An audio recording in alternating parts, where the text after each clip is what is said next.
बोले सतगुरुदेव की। बहुत सारा बताते मटेरियल बनाए हैं, कुछ खिला भी रहे हैं, अच्छा कुछ भाव दिए जा रहे हैं। अरे कम से कम सबों के बात ज्यादा मत ले जाना, एक ही दो लाइन ले जाना, जीवन में काम आएगी। अरे जब दाल भात पाए हो कम से कम उसकी सत्य दिखाओ, पाए हैं भूखे नहीं। बोले सतगुरुदेव की।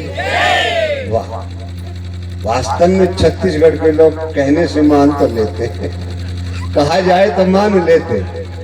तो मैं भी एक बात मंच के माध्यम से कहूंगा, विचार करिए और आप इस बात को मान लीजिए। पहले हमारा पदार्पण सुन लीजिए। सम्मानित मंच, छत्तीसगढ़ के कोने कोने से आए भगतगण, मातर शक्ति और आने वाले, जहाँ तक मेरी आवाज सुन रही है वहां तक, गुल खिले, गुलशन खिले, खिले हर एक जिंदगी। सभी सुनने वालों को हरियाणा से आए संत गुलशन दास की तरफ से त्राय बार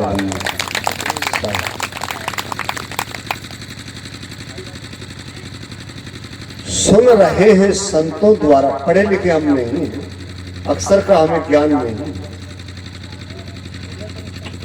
सुनते हैं उसी के अपने अनुसार बातें करते हैं। ये सदगुरु कबीर साहब लमसम 650 वर्ष हुए, जब से लेके आज तक जिंदा। क्यों जिंदा है? कि उनकी वाणी इतनी मजबूत, इतनी टूट है जिसका कोई अंदाज नहीं कहां तक काम करती है। जैसे समुद्र में पानी, ऐसे कबीर साहब की वाणी। इसीलिए कबीर साहब आज हमारे बीच में जिंदा। भला है उसका हड्डी मांस पास का जाना नहीं है, लेकिन उनका शब्द में इतनी ताकत है। देखिए, हम हरियाणा से 3-4 स्टेट तो लगती होंगी चाहे वाणी, वहां से यहाँ तक हम पहुंचे हैं उसके नाम पर, यानी कि जिंदा है तभी तो हम पहुंचे। लेकिन ये हमारा मानुष जो है, ये मातर शक्ति जो है, शायद थोड़ा देख लीजिए, सेट करिए भैया। ये जो है, मेरा मानना, मैं सबका नहीं कहूंगा कि ये मेरा परिवार ही समझो मातर शक्ति, भाई लोग, बुजुर्ग, नौजवान साथी, शायद ये अपने आप को चेतन नहीं समझ रहे, मेरा मानना। क्यों? कबीर साहब ने इतना कुछ कहा, इतना कुछ कहने के बावजूद भी हम खाली उसका नाम का, उसकी जय का उपयोग कर रहे हैं। सत्संग के रूप में हम ये टाइम भी दिए जा रहे हैं और सत्संग भी किए जा रहे हैं, बात को हम नहीं पकड़े जा रहे हैं। एक साखी कहती है कबीर साहब, पत्थर पूजे हरि मिली, अरे पत्थर पूजे हरि मिली, तो मैं पूजू पहाड़, उससे तो चक्की भली, जिसका पीस खाए संसार। और हमने क्या किया है आज? हकीकत है, देख लेना, चक्की को हमने हटा दिया है। भाई आपके सामने में खराटा आ रहा है, चक्की को हमने हटा दिया है और पत्थर पूजा को हमें जन्म दे दिया। क्या ये है नहीं मेरी माताएं? बताइए। हाथ उठाने की जरूरत नहीं, जरा ताड़ी बजा दीजिए कि पत्थर पूजा चल। झूठी बात नहीं है। मेरे परिवार में भी इधर भी माताएं बहनें, कि मैं आप लोगों को देख करके नहीं कह रहा हूं कि इन्हीं माताओं से मैं कुछ कह दूं, अपने में कोई कुछ नहीं, वहां भी ऐसे। जब तक हम अपने आपको पता है ये दीपक जल रहा है, सदगुरु कबीर साहब की मूर्ति लगी हुई है और दीपक जल रहा है, कुर्सी लगी है, कुर्सी आपने लगाई, तस्वीर आपने लगाई और इसके अंदर फूल माला जो आपने चढ़ाया, दीपक आप लेके आए, दीपक में तेल घी जो डाला, बत्ती जो डाला, आखिर माचिस भी आपने लगाया और इस पर लगाया। क्या कबीर साहब को रोशनी दिए जा रहे हैं या आप ही लिए जा रहे हैं? सत्संग का मतलब सत्य का संग करना। यहाँ आए हो, संतों की बातें सुने, उनके अंदर जरूरी मैं नहीं कहूंगा कि सब बात ग्रहण कर पाएंगे, सुन तो बहुत सारी जाएंगे, लेकिन एक दो बात अगर कोई संत की पकड़ लोगे तो जीवन में काम आएगी, जीवन का सुधार होगा, आपका परिवार का भी बढ़िया काम होगा। तो यहाँ से मेरा कहने का भाव ये रहा है। अभी आज हमें थोड़ा पता नहीं क्या पॉइजन हो गया था, पिछली बार बैठने में हम सक्षम नहीं थे, अभी डॉक्टर ने इंजेक्शन वगैरह भी दिया, हम थोड़ा बैठने के लायक हुए हैं, तो तब हम थोड़ा ही बोलेंगे, ज्यादा नहीं बोल पाएंगे। कल बोलेंगे, हम पूरा बोलेंगे, धमाकर बोलेंगे। और ये मातृ शक्ति का खासकर जो परिवार चलता है, चूल्हा चाकी चलता है, जहाँ तक चलता है वहां तक चलेंगे, जहाँ से कब से 70 साल 80 साल पीछे से लेकर आज तक।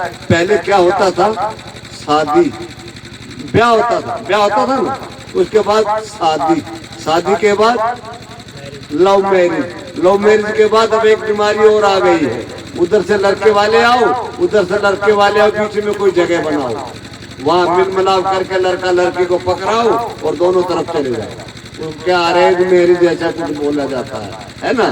तो उसमें ऐसा ही होता है ना, उधर से भी आओ, उधर से भी आओ। इसके ऊपर कल हम बोलेंगे, पूरा दबा के बोलेंगे। और आपसे मैं विनती करूंगा, आज भी बोलने का मन करता था, लेकिन आपसे एक एक विनती है, अगर जो इस क्षेत्र के नजदीक से है 10-10 माताएं लोग, तो 10 माताएं बढ़ाएं। पुरुष लोग है अपनी तरफ से 10 पुरुष बढ़ाएं। कुछ सुनने वाला भी होना चाहिए, संत के सामने कुछ सुनने वाला भी होना चाहिए। अच्छी बात दमदार तभी आती है, संत बड़ी अच्छी बातें उठाता है। जब जनता नहीं रहती ना कुछ सुनने में, तो संत के भी पर्सन बदल जाते हैं। इसीलिए हम अपनी वाणी को यही विराम देंगे, ज्यादा हम नहीं बोलेंगे। आज क्यों हम दिन में थोड़ा टीका बीका लगवाए हैं, तो थोड़ा आराम अभी हुआ है। बोलिए सतगुरुदेव की जय। अब ये तेंद्र साहब भी बोलेंगे, फुल बोल साहब। भाई ये माइक वाले इधर आइए, साहब जी को माइक लगाओ।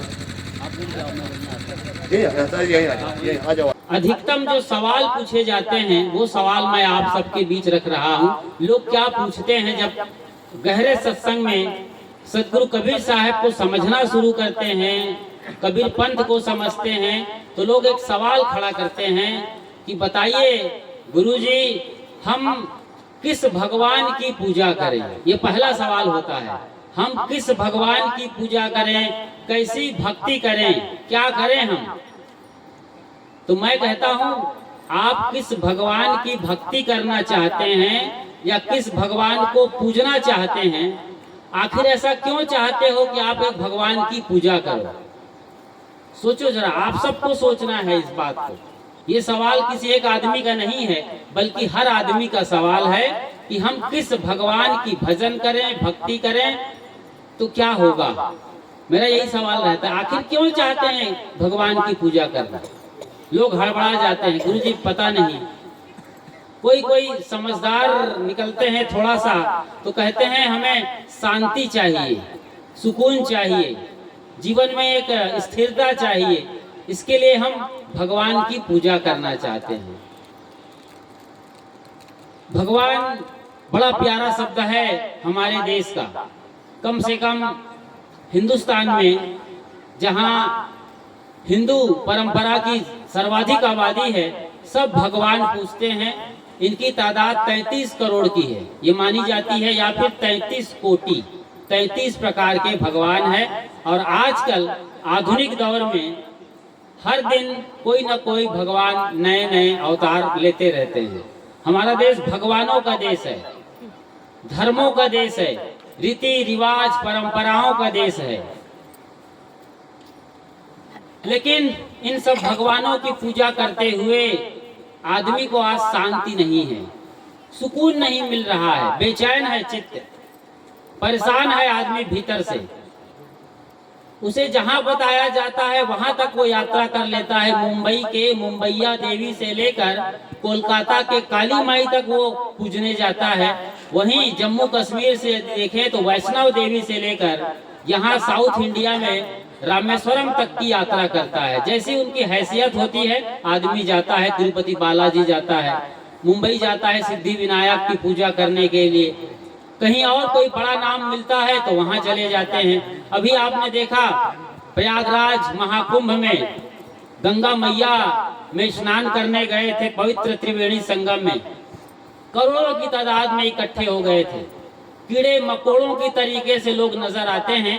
यदि आप हेलीकॉप्टर से देखेंगे तो पैर रखने की जगह नहीं रही है। 29 जनवरी की तारीख रही है, मौनी अमावस्या का दिन रहा है। उसके बाद जो कुछ हुआ वो किसी को बताने की जरूरत नहीं है। सोचिए, कबीर का मंच विचार का मंच है, विश्वास का नहीं। सदगुरु कबीर साहब का मंच विवेक करने को कहता है, विचार करने को कहता है, विश्वास करने को नहीं। कबीर साहब का मंच या कबीर साहब का ये जो सत्संग मंच है, ये कहता है कि अपने भीतर की श्रद्धा को रखो बरकरार, लेकिन सत्य को जानने की जिज्ञासा पैदा करो। यहाँ बात को मानना नहीं है, बातों को जानना है। ये बिल्कुल आदमी की बात कर रहा हूं मैं किसी आदमी के अलावा अन्य पशु परिंदों की बात नहीं कर रहा हूं, जो न तो जानते हैं ठीक से, न समझना चाहते, न समझने की ताकत है। आपके अंदर वो ताकत है कि आप बात को मानेंगे कि बात को जानेंगे। कभी आप बोलते हैं कि मैं अपने हाथ को मानता हूं, ऐसे हाथ दिखाओ, भुजा दिखाओ और कहो कि मैं अपने हाथ को मानता हूं। अपने हाथ को मानने की क्या जरूरत है? आपको मालूम है कि ये मेरा हाथ है और मैं इस हाथ से काम करता हूँ और मैं जिंदा हूँ, इतना काफी है जानना। फिर आपका हाथ है, आप भी जानते हो, बाकी लोग भी जानते हैं। जिस चीज को हम नहीं जानते वहां पर मानने की शुरुआत होती है। लोगों को बताया गया, तमाम महामंडलेश्वरों के द्वारा, वहां आए धर्माचार्यों और अखाड़ों के महंतों के द्वारा, और खास तौर से ब्राह्मण परंपरा के अंतर्गत जो ज्योतिषाचार्य रहे हैं, भविष्य वक्ता जैसे लोग होते हैं, नक्षत्र विज्ञानी, खगोल विज्ञानी, इन लोगों के जरिए ये बताया गया कि मौनी अमावस्या के दिन वहां पर रात के 2 बजे के बाद, यानी ब्रह्म मुहूर्त की बेला जब शुरू होती है, तो उस अवसर पर पवित्र संगम में स्नान करना अत्यंत फलदायी है, पुण्यदायी है। और लोगों की भीड़ उमड़ पड़ी, लाखों करोड़ों नहीं, कम से कम उस वक्त मौनी अमावस्या के दिन पूरे यदि इलाहाबाद शहर को देख लिया जाए तो कम से कम 15 करोड़ लोग थे, जिसमें कम से कम 12 करोड़ लोग तो स्नान करने ही आए थे। इतनी बड़ी भीड़, जगह छोटी थी और वहां जो हालात हुई है, भगदड़ मची है, वो कहीं किसी को बताने या पूछने की जरूरत नहीं है। सब लोग कहीं ना कहीं थोड़ा सही, सही सही, पूरा सही आपने देखा है, सुना है, समझा है। क्या सचमुच में वहां गंगा मैया विराजमान थी? यदि मैया थी तो फिर ऐसी भगदड़ क्यों मच गई? यदि कोई वहां भगवान विराजमान है, 33 करोड़ में से त्रिदेव को ही मान लें, ब्रह्मा विष्णु महेश ही वहां पर विराजमान होते या आसमान से नजर रखे होते, तो कहीं ना कहीं इस बड़े हादसे को टाला जा सकता है। इसमें कहते हैं कई हजार लोग मारे गए होंगे। लोग अब तरह तरह की बातें कर रहे हैं। वहां इतनी भगदड़ मची कि लोग पैरों तले रौंदे जाने लगे और प्रशासन ने अफरा तफरी में पुलिस और बाकी लोगों के साथ मिलकर लाशों को गंगा में बहा दिया। ये सच्चाई हो सकती है, मैं ये दावा नहीं कर रहा हूं। लोगों की बात और बाकी चीजें जो आ रही है वो समझ में आती है कि इतनी तबाही मची वहां पर, कई जगह भगदड़ मची। मतलब लोगों को समझ में नहीं आया कि क्या होना चाहिए, क्या होना नहीं चाहिए। एक दूसरे पर चढ़ने लगे, किधर क्या है, किधर बस मौत मौत मौत, खुद को बचाना है। और सारे भगवान वहां पर देख रहे हैं, कोई भगवान बचाने नहीं आया। ये अभी अभी ताजा घटना है महाकुंभ की। दूसरी बात अभी कर लें, 2-4 बरस पहले आपके पूरे गांव ही नहीं, जिला ही नहीं, प्रदेश ही नहीं, पूरे भारतवर्ष में कोरोना का कोहराम मचा हुआ था। लोगों की लाशें निकल रही थी गांव से, लोग मारे जा रहे थे। हिंदू, मुस्लिम, सिख, ईसाई सारे लोग मारे जा रहे थे। कहीं से कोई पैगंबर नहीं आया कि मुसलमानों को बचा ले, कहीं से कोई क्राइस्ट जैसा आदमी नहीं आया, यूहन्ना यहोवा, कि वो ईसाइयों को बचा ले, और नहीं आपके यहाँ हरिद्वार से, ऋषिकेश से और हिमालय की चोटी से या कैलाश पर्वत से कोई भगवान आया कि कम से कम हिंदुओं को बचा ले। वेटिकन सिटी से ना तो होली वाटर बांटा गया पोप और पादरी के द्वारा, ईसाई सबसे ज्यादा मारे गए थे, कम से कम ईसाइयों को बचा लिए होते। वहीं मुसलमानों का जो अड्डा है सबसे बड़ा मक्का मदीना, वहां से कोई जमजम का पानी नहीं बांटा गया कि कम से कम मुसलमानों को बचा ले, जो 58 देशों में फैले हुए हैं और बड़ा आतंक मचाए हैं पूरी दुनिया में। जब देखो तब वो कट्टरपंथी होकर के जो तमाम सॉफ्ट कॉर्नर होते हैं वहां पर वो अटैक करते रहते हैं हिंदुओं पर खास तौर से। लेकिन ऐसा कोई पैगंबर, कोई वहां पर खुदा अल्लाह ताला नहीं आया कि मुसलमानों को बचा सके। और ना तो आपके हिंदुओं की बात करें तो यहाँ हरिद्वार, ऋषिकेश, बनारस, अयोध्या, जो पवित्र भूमि है, और बाकी और जगहों से, मंदिरों से, देवालयों से, धार्मिक संस्थानों से कोई ऐसा नहीं निकल के आया देवता, भगवान या परमात्मा जो पवित्र गंगा जल पिला सके। पवित्र गंगा जल हिंदू कहते हैं, जमजम का पानी उसे मुसलमान कहते हैं, होली वाटर उसे ही ईसाई कहते हैं। कहीं से कोई लॉर्ड या गॉड नहीं आया, परमात्मा और परमेश्वर नहीं आया, और नहीं कहीं से कोई खुदा और अल्लाह आया। सोचिए जरा, आप मानते हैं, हम आपकी मान्यता का, आपकी परंपरा का, आपकी श्रद्धा का सम्मान करते हैं, लेकिन इतना ही सत्य नहीं है। सत्य को जानने के लिए आंख खोलना जरूरी है। अपनी आंख से देखने आना चाहिए, अपनी आंख से समझने आना चाहिए, चेतना जलाना चाहिए। कबीर साहब का पूरा फोकस, पूरा मंतव्य यही है। उनकी बीजक, उनकी जो मौलिक रचना है बीजक जिसका नाम है, उसको पढ़ेंगे तो साहब कहते हैं, जाग जाग जंजाली जीरा। और जागने का इतना पुरजोर संदेश देते हैं कि कबीर साहब की लाइन को ही वहां मेला में जो लोग सोए हुए थे आधी रात को, मौनी अमावस्या के, उनको जगाने के लिए कि कहीं भगदड़ ना हो जाए, लाउड स्पीकर में वहां पर जो मेला अधिकारी थे वो जगा रहे थे और कबीर साहब की बात दोहरा रहे थे, जो जागत है सो पावत है और जो सोवत है वो खोवत है। ये कम से कम घंटा 2 घंटा पहले ये जारी किया था कबीर साहब के लाइन को।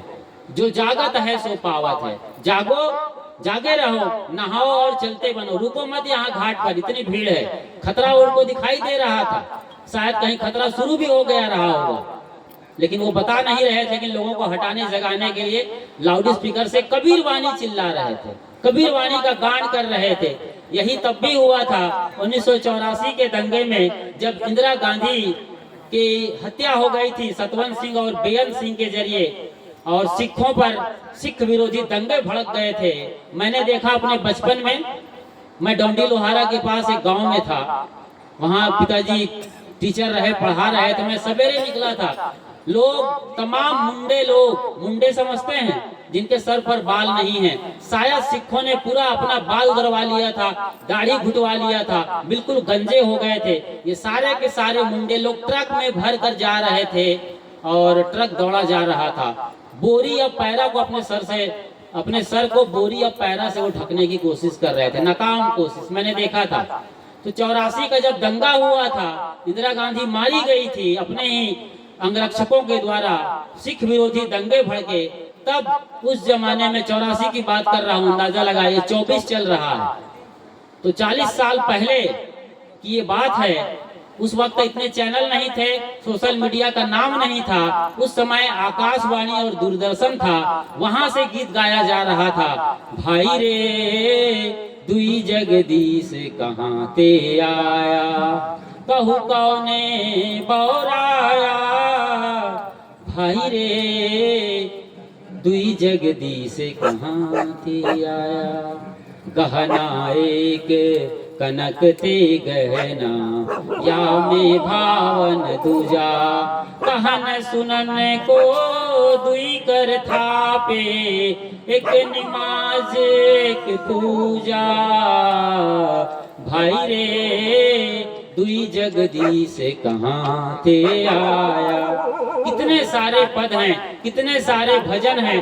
जब भी भारत में हालात बिगड़ती है, चाहे वो कुंभ मेले का हो या 84 का दंगा हो या कोई और आपातकाल इमरजेंसी लगी हो या कुछ भी हो खतरा, कबीर साहब अपना मसाल लेके खड़े हो जाते हैं, क्योंकि सबको दिखाई देता है कि सदगुरु कबीर साहब में जो समाधान है वो कहीं किसी भगवान में भी नहीं है। जो समाधान सदगुरु कबीर साहब में है वो भगवान कहीं और किसी धर्म के नाम पर मत, मजहब, परंपरा और संप्रदाय में है। ऐसा कोई भगवान नहीं है जो आसमान में बैठा हो, जिनकी शक्ति और सत्ता से ये दुनिया चलती है। पत्ता नहीं हिलता, भगवान के लिए कहा जाता है कि उनके बगैर पत्ता नहीं हिलता। तो मैं आपसे पूछ रहा हूँ, कुंभ मेले में वो रेलिंग कैसे टूट गई? पत्ता नहीं हिलता उनके बगैर। तो उतनी बड़ी बैरिकेडिंग कैसे उखड़ गई, टूट गई और लोग धराशायी हो गए, रौंदे जाने लगे पैरों के तले। कहाँ पुण्य कमाने गए थे? मोक्ष और मुक्ति के लिए लोग वहाँ कल्पवास करते हैं भीषण ठंडी में। 6 डिग्री की ठंडी को हमारे साथियों ने देखा है, जो शुरुआती दौर में वहाँ सेक्टर 15 के मुक्ति मार्ग में सदगुरु अभिलाष छावनी लगा रहे थे। भयंकर ठंडी पड़ती है, साबुन झाग देना बंद कर देता है, टूथपेस्ट जमने लगता है। 2-4 डिग्री तक वो लोग झेले हैं और कई बार तो माइनस भी हमने झेला है प्रयागराज के अपने कबीर पारक संस्थान में। सोचिए जरा, इतनी भीषण ठंडी पड़ती है और ये स्थितियां रहती हैं, वहां लोग कल्पवास, मतलब वहीं पर गंगा किनारे झोपड़ी और टेंट रावटी तानकर बूढ़े लोग बैठे रहते हैं कि कहीं यहीं हमारी मौत हो जाए, हम मर जाएं गंगा की गोद में, तो गंगा मैया और भगवान हमें अपने लोक लिए चलेंगे, सतलोक या फिर स्वर्गलोक लिए चलेंगे।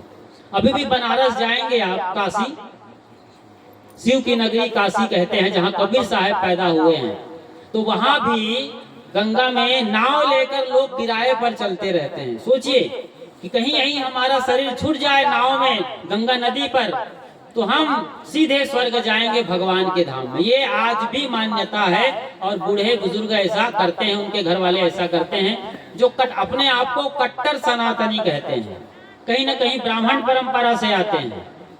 ऐसे लोग इस तरीके के कार्यों को ज्यादा अंजाम देते हैं। और तो और उसी गंगा किनारे मणिकर्णिका घाट, जहाँ पर मुर्दों को जलाने की परंपरा है, सबसे ज्यादा मुर्दे नदी किनारे मणिकर्णिका घाट में जलाए जाते हैं। वहाँ ये परंपरा रही है काशी करवट की।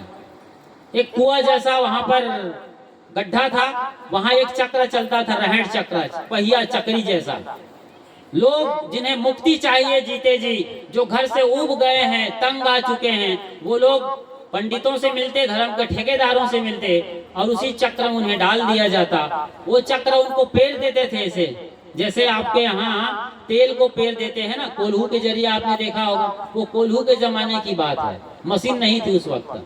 तो इसी तरीके के चक्र में उन्हें पेर दिया जाता, उनका सारा लादा पोटा गंगा में चला जाता, हड्डी पसली खून गारा सब, और लोगों की मान्यता थी कि उनको मुक्ति मिल गई।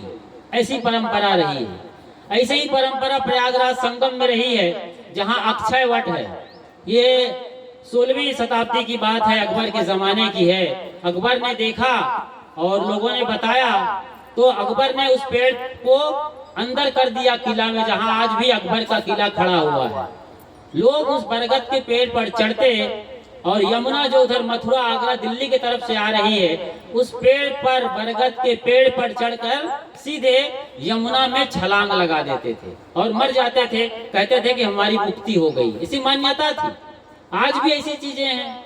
आज भी आप बकरा काटते हैं तो यही तो सोचते हैं कि हमारा घर इस बकरा के गर्दन कटने से, इसके खून से सींचने से, इसका मटन और गोश्त हम जब खाएंगे तो हमारी आने वाली नई बहू एकदम सदा सुहागन रहेगी। सोचिए, अपनी बहू को सदा सुहागन रखने के लिए, अपने घर में अच्छी हालात पैदा करने के लिए, बढ़िया अपने घर को स्वर्ग से सुंदर बनाने के लिए आप निरी और मुक्त प्राणियों की हत्या कर देते हैं।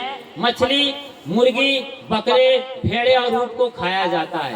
ये आपके गांव की बात नहीं है कि आपके गांव में कोई सहाड़ा देव है या आंगा देव का इलाका है। मैं पहले भी यहाँ आया हुआ हूँ। इसी इलाके में आंगा देव, वो कोसमी गांव था शायद, आंगा देव की परंपरा रही है। और वहाँ पहाड़ में बकरा बकरी को पूजने की यानी हत्या करके भगवान के नाम पर मटन और गोश्त खाने का शौक पालने वाले लोगों का ये बड़ा अत्याचार आज भी बरकरार है। देश आजाद हो गया है, कितने बरस निकल गए हैं, 100 बरस होने को आ रहा है, लेकिन हम आज भी वहीं पर खड़े हुए हैं।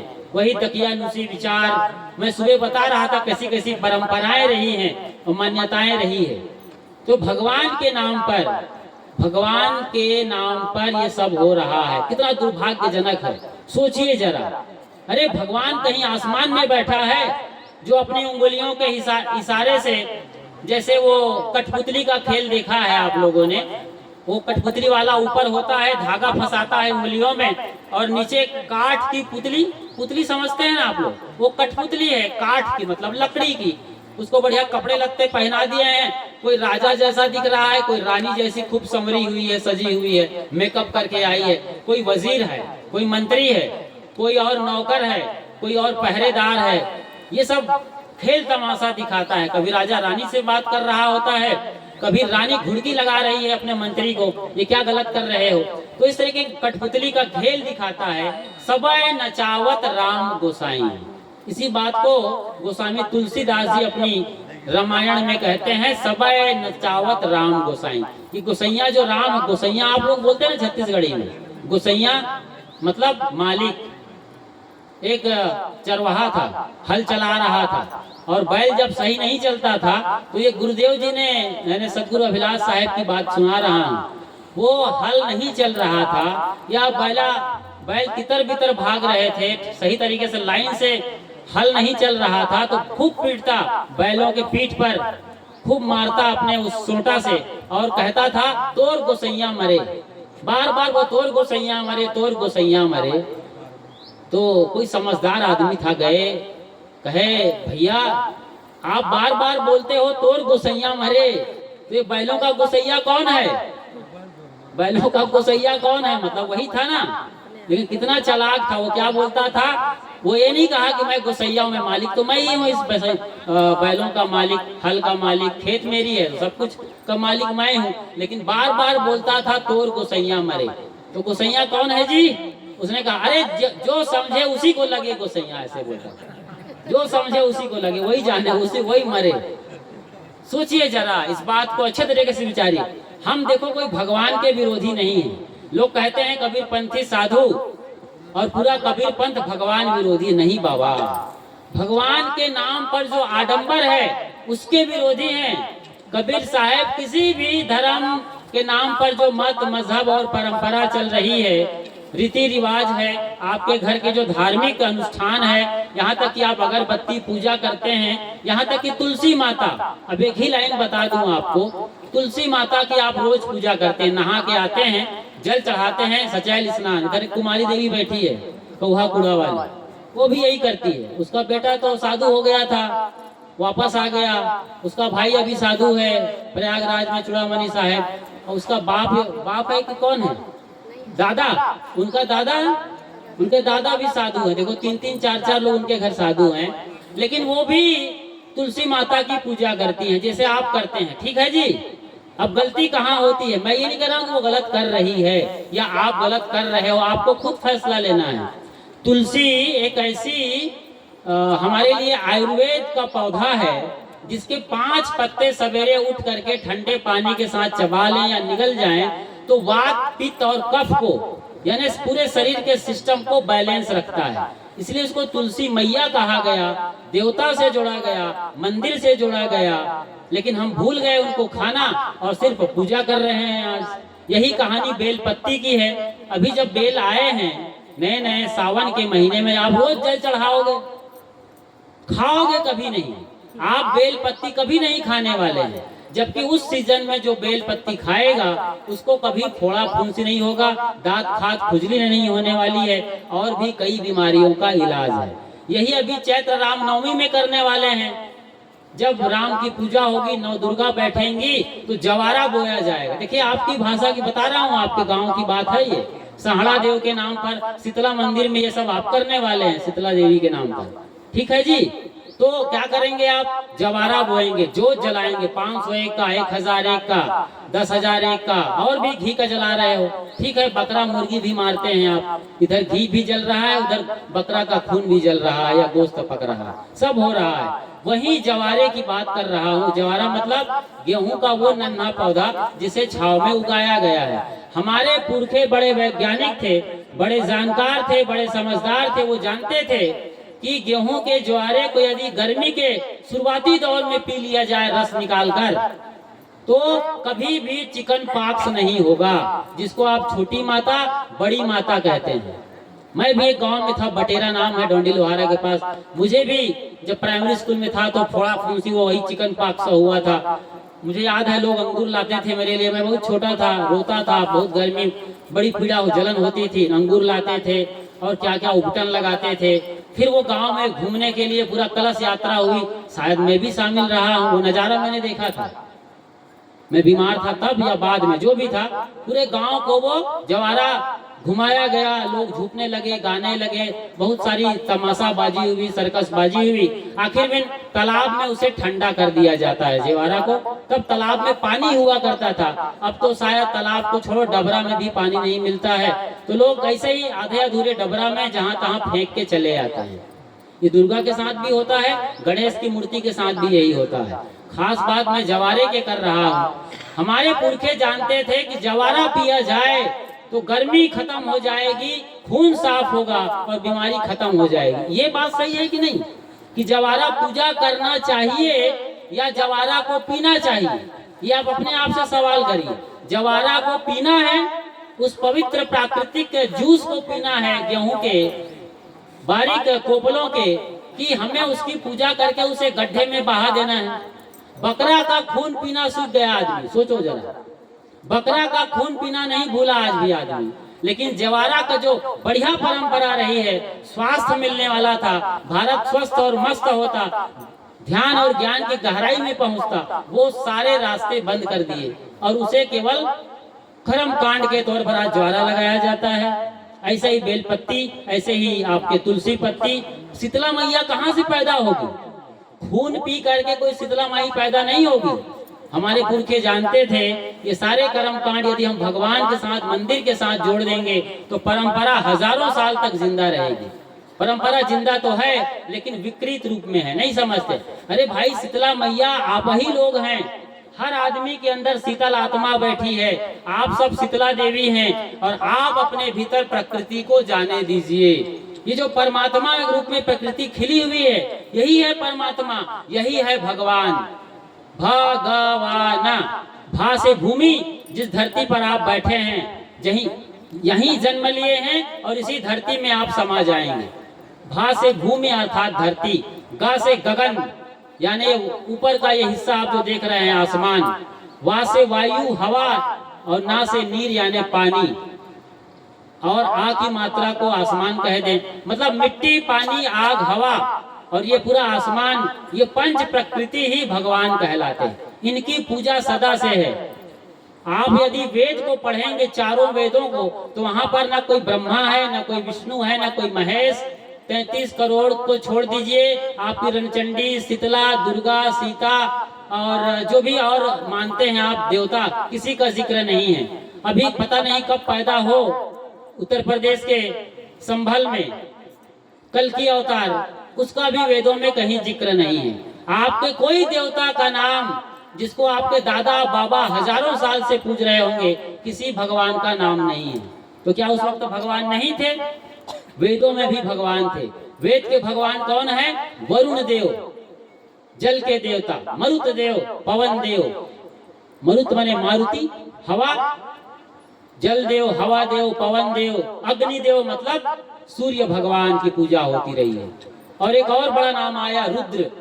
रौद्र रूप धारण करके जब तूफान मचता था, भयंकर बिजली कड़कती थी, तो गुफा मानव बहुत बुरी तरीके से डर जाता था, प्राण चले जाए इतनी भयानक विभीषिका अपने सामने वो देखता था। भयंकर बिजली चमक रही है, बादलों में भयंकर गड़गड़ाहट हो रही है, और फिर उसके बाद एकदम भीषण बारिश हो रही है, भयंकर भीषण बारिश।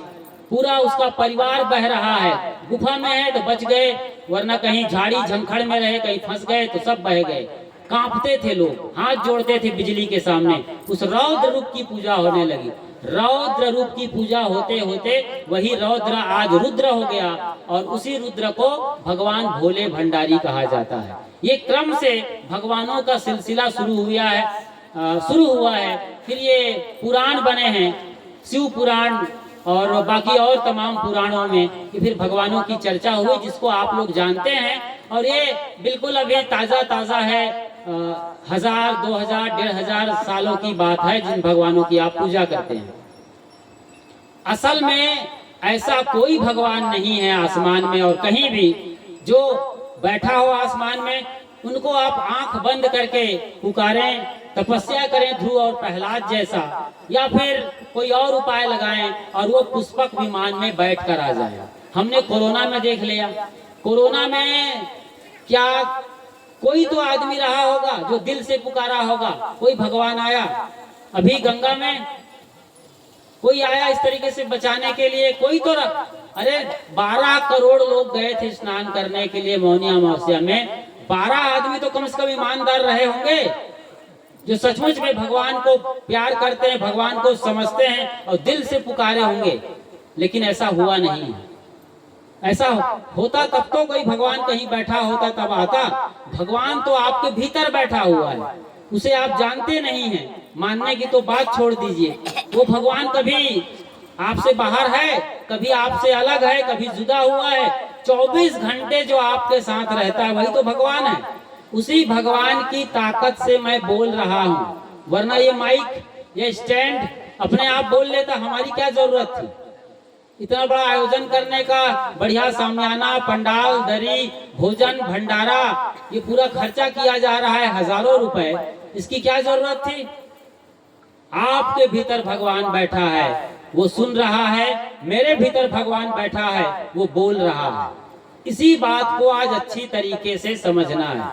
जब हम अपने माँ बाप में भगवान नहीं देख पाएंगे, अपने ही घर के अपने लोगों में, यहाँ की तक की पति पत्नी के अंदर भगवान नहीं देख पाएंगे, बच्चों के अंदर, बुजुर्गों के अंदर भगवान नहीं देख पाएंगे, तो भगवान हमें और कहाँ मिलेगा? न कोई मंदिर में, न मस्जिद में, न चर्च में, गिरजाघर, न ही गुरुद्वारा में नहीं मिलने वाला है। वो मंदिर की दीवार है, वहाँ एक मूर्ति रखी हुई है, वो भी बताती है। मंदिर में आप जब जाते हैं तो केवल मंदिर की मूर्ति को आंख खोल के देखिए, कितना सौम्य चेहरा है, कितना सुकून से भरा हुआ उनका वो मस्तक चमक रहा है। चेहरा को देखिए ना, पूरे आंखें एकदम शांत है, जैसे आपको प्रेम से पी जाना चाहती हैं। किसी भगवान की मूर्ति को देखिए, ये क्या कहती है मूर्ति? वो यही कह रही है कि तुम भी मेरे जैसे हो जाओ। इतने सौम्य, इतने भीतर से सुकून और प्रेम प्यार से भरे हुए चित्त के। फिर देखो भगवान आपके अंदर प्रकट होता है कि नहीं? भगवान आपके भीतर बैठा हुआ है, सोया हुआ है।